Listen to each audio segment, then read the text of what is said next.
Hey guys, excuse the bad eyebrow. Uh, Top 7 lessons from Hurricane Helene in no particular order. 1, camo.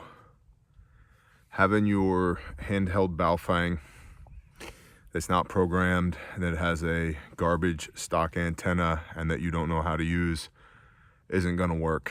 It's not gonna get it done. And huge shout out to Amron. Grindstone would have been very ineffective in eastern Tennessee, western North Carolina without our Amron ham operators. And these are not your typical ham operator that's clogging up the repeater, jacking their jaw about their weather and their tractor and whatever. These guys are amazing. And without the ability to transmit and receive on GMRS, FRS, ham bands, and then I believe in some cases HF, we wouldn't have been able to make commo. And without commo, there's no logistics and there's a lot less intel. I told you about Gordon in Little Germany and his 5-watt Baofeng. He was able to coordinate resupply and support for his community on his 5-watt Baofeng because he knew how to use it. But if you don't know how to use your equipment, possession does not equate to proficiency. Also, Gordon. I said in a previous video that there were people who had committed suicide in Little Germany, and I'm told now that that's not the case. My bad. There's a lot of information flying around, and even being in the thick of it, not having the area familiarity and being inundated with information, most of which can't be verified, I got my wires crossed. So I apologize about that. But that also leads back to commo. It's information, not intelligence, if you don't have a way to independently verify it. And yeah, in times of chaos, times of trouble, just because you heard a thing doesn't necessarily mean that it's true. And so we at Grindstone and Bear Independent, we try and run all those things down to determine that they are true. And sometimes things that you thought were true end up not being true. So I apologize. But it also clearly, commo, like you got to be able to communicate so that you can organize logistics, relief, medical. It's huge. You have to have commo. 2, water. You need way more water than you think that you do. A gallon of water per person per day isn't enough. You're going to consume way more water than that when you're engaged in strenuous activity. You need water to keep yourself and your tools clean so that you're not transmitting disease. And you need water to prepare food. And if you have livestock, you need water for your livestock as well. And you need multiple sources from water, because if like your main water source is the river and the river becomes contaminated, now what do you do? And so rainwater catchment, rain barrels, multiple wells, springs, etc., etc. You need water, and you need way more of it than you think that you do. The bottom number that I use for people in times of chaos is 3 gallons per person per day. 1 for you to drink, 1 for you to cook with, 1 for you to clean yourself and your tools with. And that's a minimum. 5 to 10 is better if you got it. And water's heavy, and water infrastructure can be expensive. It's hard to transport, but you need water storage. You need multiple modalities of filtration and treatment, because what could have been a life-giving water source yesterday could become contaminated today with chemicals and septic tanks and cadavers and who knows what else. So water, and lots of redundancy on water, and more than you think that you're gonna need. You need a way to thermoregulate. Right now, most of the immediate needs with Hurricane Helene have been met. Food, water, medical. The long-term needs are now beginning to arise and have been for about a week. People need a way to stay warm. They need power generation. Part of why power generation is important is for refrigeration from a food standpoint, because if you're eating bad food or ultra processed cardboard box styrofoam food, you're going to get sick. Or at a minimum, you're going to be operating at a lower level than you're used to, a lower level than arguably you need to in times of uncertainty. So refrigeration is a modern marvel, and if you have a way to power your refrigerator and your freezer, that helps logistically when it comes to food. So, but let's go back to heat. You need a way to thermoregulate.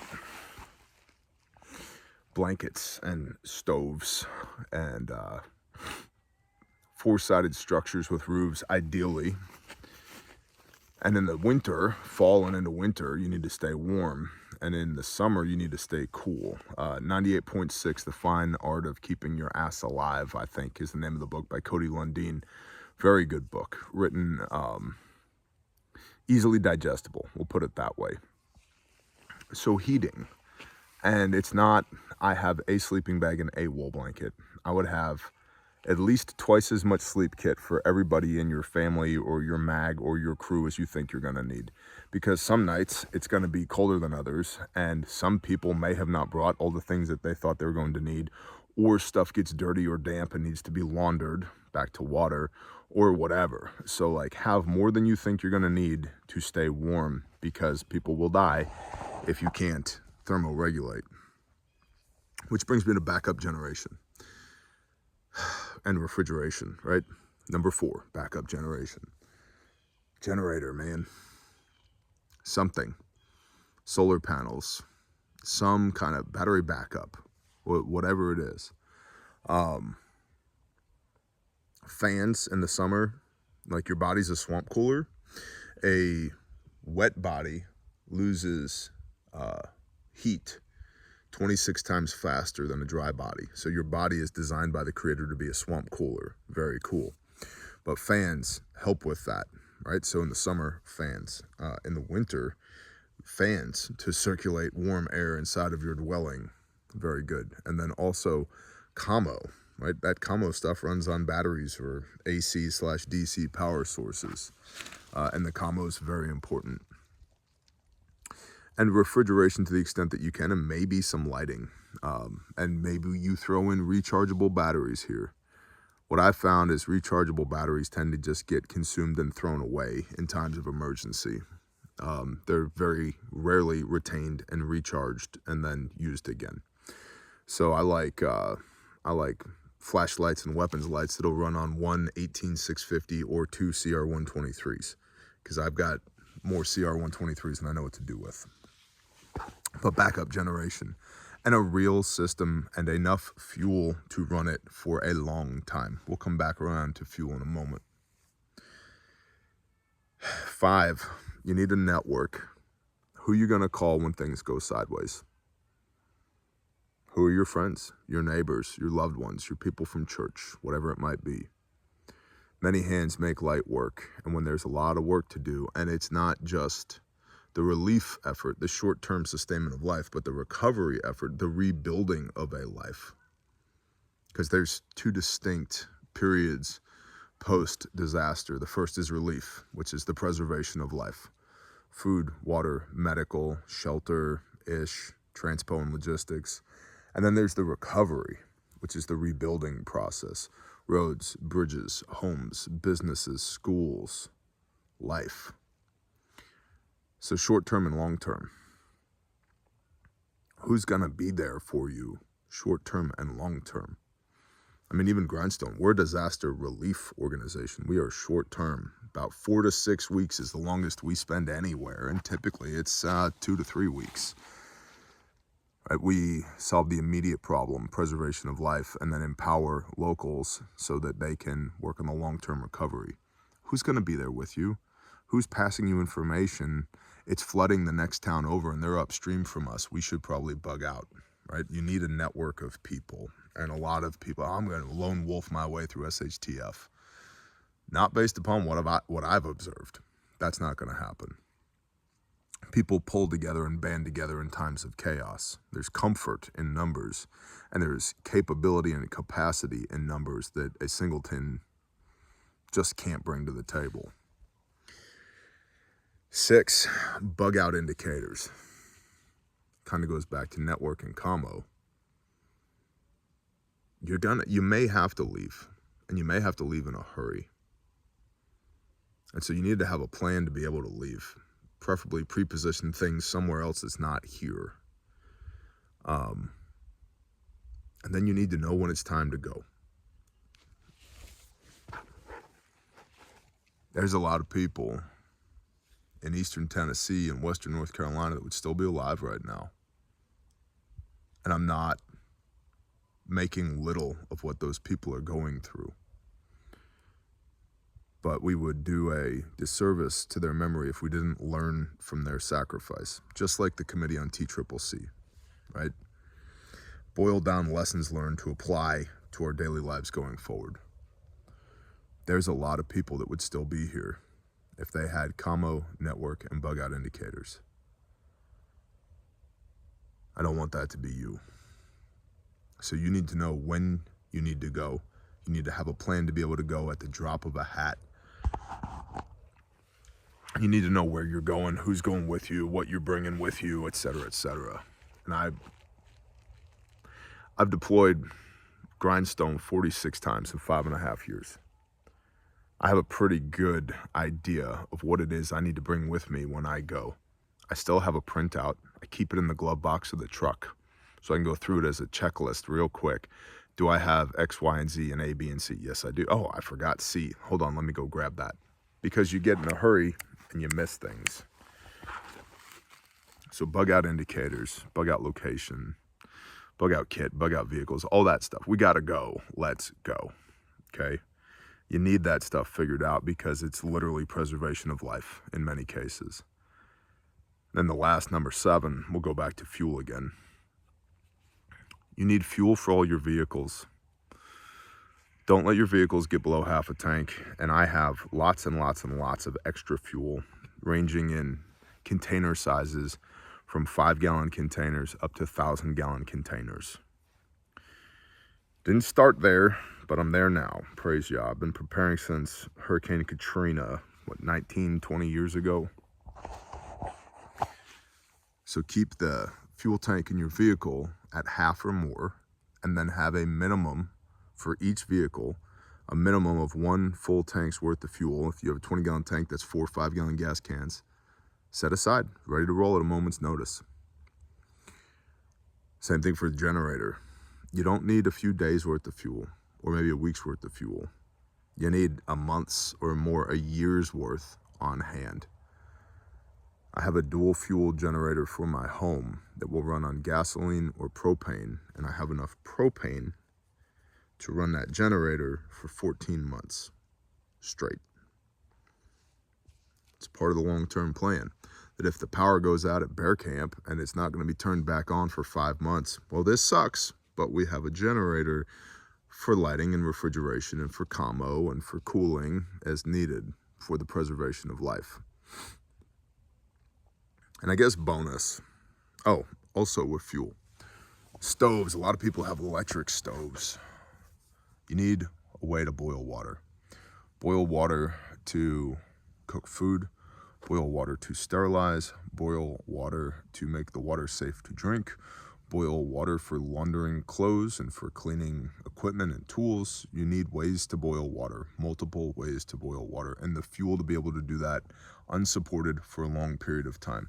That fuel might be firewood and a wood stove that you can boil water on. Cool, whatever, with the added bonus of heat. That's awesome. But you need fuel in large part to boil water, and people miss that all the time. It's a big deal. And then bonus, why be prepared in the first place? To be a blessing to others, to operate from a position of strength. Because if you're good, you can help the other people be good around you. You can love your neighbor as yourself. Rabbi, master, what's the greatest command in all the Torah? There are 2. The first is, you shall love the Lord your God with all your heart, with all your soul, with all your mind, with all your strength. Deuteronomy 6, verse 5. And the second is like unto it. You shall love your neighbor as yourself. Leviticus 19, verse 18. On this hangs all the Torah and the prophets. So we don't prep because we're afraid. We prep because the prudent man foreseeth evil and hideth himself. Because I can see things are jacked up all around us, and I want to be part of the solution, not part of the problem. I have to be able to love my neighbor as myself. I'm commanded that, Old Testament and New. Love your neighbor as yourself. Okay. But if I'm not preserved, I can't preserve anyone else. Preservation. You are the salt of the earth. Matthew 5, the Sermon on the Mount. You are the light of the world. How are you supposed to be salt and light if you no longer exist because you didn't take the appropriate steps now for the preservation of life? Top 7 things, lessons learned from Hurricane Helene, the things that really matter, and a bonus. Commo, water, heating, backup generation, network, bug out indicators, and fuel for your backup generation and to boil water, with the bonus positions of strength, salt and light. And I'll end with this. The prepper community hyperfixates on firearms and ammunition and gewgaws for their guns. And while I think you should have the ability to project force and you should be skilled at the projection of force, we didn't shoot anybody. And there were over 100 volunteers on site with Grindstone many, many days, average probably 50 to 60 a day for the last 22 days as of the time of this recording. Lots of guns, lots of ammunition, lots of plate carriers and chest rigs and helmets with nods and day packs and rucksacks. Didn't need to use force, let alone threaten the use of force one time. Not one time. So it doesn't mean you shouldn't have those things, but stop idolizing them. How are they serving you? Do you need another AR-15? Or do you need backup generation? Or a 2-burner camp stove so you can boil water? Or a real radio? Or just to go meet your homies? Date people, fall in love, do life together. Don't idolize projection of force. Be skilled in it. Have the capacity for it. But stop idolizing it. I appreciate y'all. I hope this message finds you well. Welcome to all the new subscribers. Y'all have a blessed day. Shalom.